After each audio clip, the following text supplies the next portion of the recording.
मेरा घर गांव में है। मैं काम के सिलसिले में शहर में रहता हूँ। एक दिन ऑफिस के बाद घर जाते समय बहुत तेज बारिश होने लगी। मैं और अहाना हम दोनों ऑफिस के नीचे बैठे हुए थे। ये वो बात है जिससे अहाना ने आपका परिचय नहीं कराया है।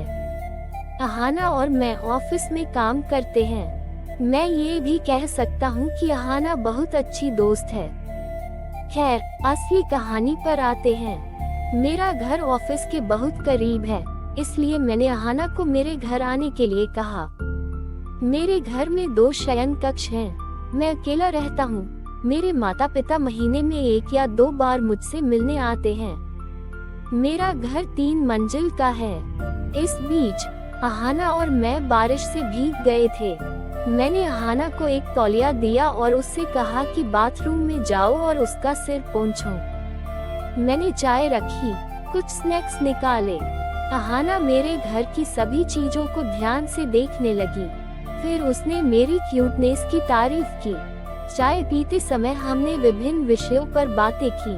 अचानक मैंने उससे उसके वर्तमान पारिवारिक जीवन के बारे में पूछा। वह बिना उत्तर दिए काफी देर तक अपना सिर झुकाए रही। मैंने उसके परिवार के बारे में पूछने के लिए उससे माफी मांगी। उसकी आंखों से आंसू बह निकले। मैं आ गया और उसका हाथ पकड़कर कहा, अगर तुम चाहो तो मुझसे अपना दुख बताकर हल्का हो सकते हो। वह और भी ज्यादा रोने लगा। फिर उसने बताया कि उसके पति अखिल की मौत के बाद उसका छोटा भाई पिछले 6 महीने से हर रात उसके साथ रेप करने की कोशिश कर रहा था। वह शराबी है, कुछ नहीं करता। अहाना से छोटी, लेकिन वह उससे शादी करके अपनी बाकी जिंदगी आराम से बिताना चाहता है। इसमें उनकी सास की भी झलक मिलती है। अहाना अपने ससुर का घर छोड़ना चाहती है, लेकिन अपनी इकलौती बेटी तुली के बारे में सोचकर ऐसा करने में असमर्थ है, क्योंकि वह पारिवारिक संपत्ति से वंचित हो जाएगी। अहाना और भी ज्यादा रोने लगी। मैं अहाना के पास आकर बैठ गया, फिर उसके आंसू पोंछे और उसकी पीठ पर हल्के से थपथपाकर उसे सांत्वना देने लगा। अचानक अहाना ने मुझे गले लगा लिया, फिर अपना चेहरा मेरे कंधे पर रख दिया और रोने लगी। अहाना के 34 साइज के 2 गुब्बारे मेरी छाती से रगड़ने लगे। मेरे अंदर एक अलग ही एहसास पैदा हो गया। मुंह के मारने लगा, लेकिन उसे कोई रोक नहीं रहा था। मैंने उसका चेहरा अपने चेहरे के पास खींच लिया और उसे चुंबनों से भर दिया। उसने भी उसी समय मुझे चूमना शुरू कर दिया। फिर मैंने उसे अपनी बाहों में उठाया और अपने शयन कक्ष में ले गया। फिर धीरे धीरे मैंने उसका ब्लाउज उतार दिया जिसमें उसका गुब्बारा छिपा हुआ था। उसने मुझे बताया। अचानक उसने मुझे अपने हाथ से रोक दिया। मैं हैरान थी।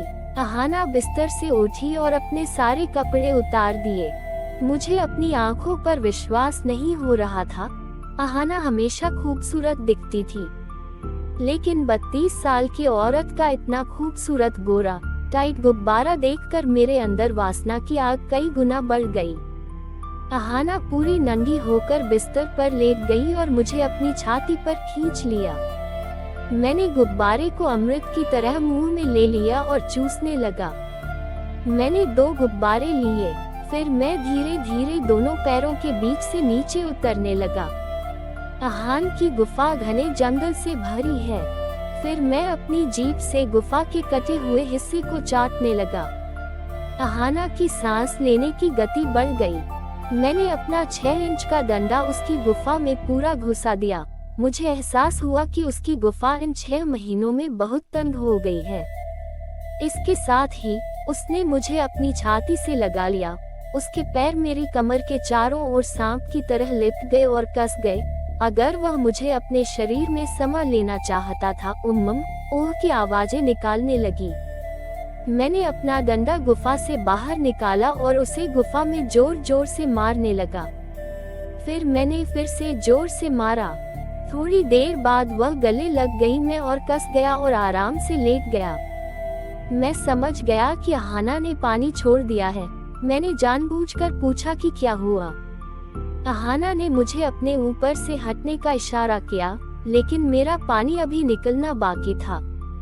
मैंने अहाना की बात नहीं सुनी। मैं जोर जोर से थप्पड़ मारने लगा और गुब्बारों को दांतों से काटने लगा। करीब 10 मिनट के बाद मैंने एक बाल्टी पानी अहाना की गुफा में डाल दिया और शांत हो गया। उसी वक्त मैंने अहाना के गुब्बारे चूसना शुरू कर दिया। फिर से अहाना ने मुझे दूर धकेल दिया। तपड़ा पेटर पेटर ने कहा, वह भावनाओं के अधीन हो गया है। वह फिर कभी मेरे साथ ये चीजें नहीं करेगा। अहाना कमरे से चली गई। उस दिन के बाद से हम ऑफिस में ज्यादा मेलजोल नहीं रखते थे, जरूरत पड़ने पर बात करते थे। बीच में ऑफिस में छुट्टी हो गई। मैंने कुछ दिन बिताए और घर वापस आ गया, क्योंकि मैं घर के पास ही कुछ लड़कों को पढ़ा रहा था।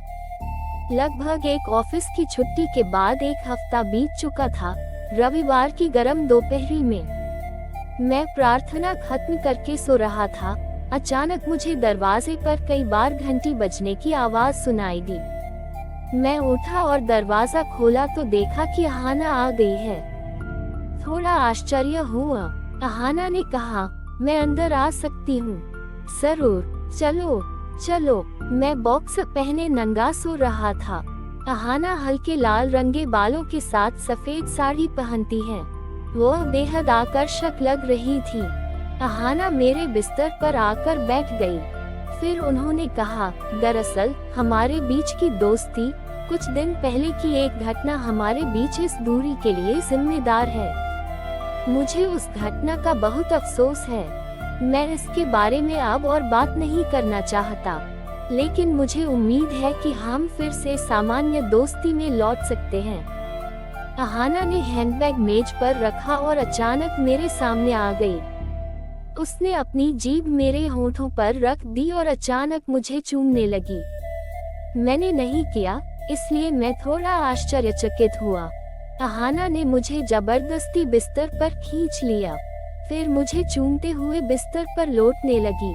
फिर उसने बॉक्स को मेरी कमर से नीचे उतार दिया। अहाना का निचला पेट मेरी छड़ी से रगड़ने लगा। मेरी छड़ी अब तक फूली हुई मछली बन चुकी थी। मैंने दोनों हाथों से उसका ब्लाउज फाड़ दिया। मैं जोक की तरह अपने अहंकार के गुब्बारों को चूसने लगी, दोनों हाथों में आटे की तरह हिलने लगी।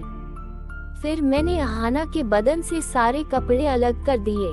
मैंने उसके पूरे शरीर को चाटा। मैंने देखा कि अहाना की गुफा गर्म थी और पानी निकल रहा था। आज उसकी गुफा साफ है, एक भी बाल नहीं है। मैंने अपना मुंह गुफा में डाल दिया और जोक की तरह चूसने लगा। फिर मैंने अहाना को अपने ऊपर कर लिया। अहाना ने मेरी छड़ी को अपनी गुफा में सेट किया, फिर ठोकना शुरू कर दिया। मैं नीचे से सहला रहा था। मैंने अहाना के चेहरे को खींचा और चूमा और गुब्बारे चूसने लगा। लगभग 10 मिनट के बाद मैं मिशनरी स्थिति में लेट गया और ऊपर चढ़ गया और छड़ी को अंदर डाल दिया अहाना की गुफा। मैं छड़ी को गुफा के अंदर गोल गोल घुमाने लगा। फिर मैं जोर जोर से धक्के मार रहा था। अहाना धीरे धीरे चिल्लाने लगी, ओ ममम, ओहे ओहे। उसने मुझे जोर से पकड़ लिया। करीब 10 मिनट और धक्के मारने के बाद मैंने उसकी गुफा में एक बाल्टी पानी डाला और उसके ऊपर मुंह करके लेट गया गुब्बारा। उसने गुफा के रस में भीगी हुई छड़ी निकाली और साफ कर दी।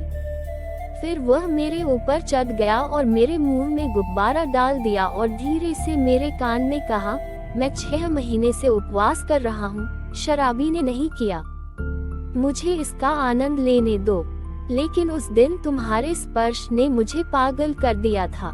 जिस तरह से आपने मुझे उस दिन रखा और मुझे इतनी खुशी और आराम दिया, तो मेरे पास खुद को आपके लिए समर्पित करने के अलावा कोई विकल्प नहीं था। अब से मुझे हर दिन रखो। मैंने पूछा, मैं उसे हर दिन इस तरह कैसे पा सकता हूँ? अहाना के जवाब ने मुझे चौंका दिया। क्या तुम मेरी बेटी से शादी करोगी? वह तुमसे 2 साल छोटी है, लेकिन सुंदर, लंबी फिगर वाली और अच्छी है। हम एक ही कमरे में रहेंगे, किसी को शक नहीं होगा। क्या तुम्हें ऋतु पसंद नहीं है? ऋतु बहुत खूबसूरत है, भाग्यशाली है कि उसे उसके जैसी पत्नी मिली। तुम मेरे पापा से बात करोगे तो आसानी होगी। ठीक है, मैं कहूँगा। उससे पहले आओ और मेरी गुफा को एक बार फिर से खाली कर दो। मैं उसकी गुफा में कटोरा डालने लगा। करीब 10 मिनट बाद हम दोनों शांत हो गए। जाते समय उसने कहा कि वह कल दोपहर को फिर आएगी। अगले दिन मैंने दोपहर का इंतजार किया। कॉलिंग बेल की आवाज पर मैंने दरवाजा खोला।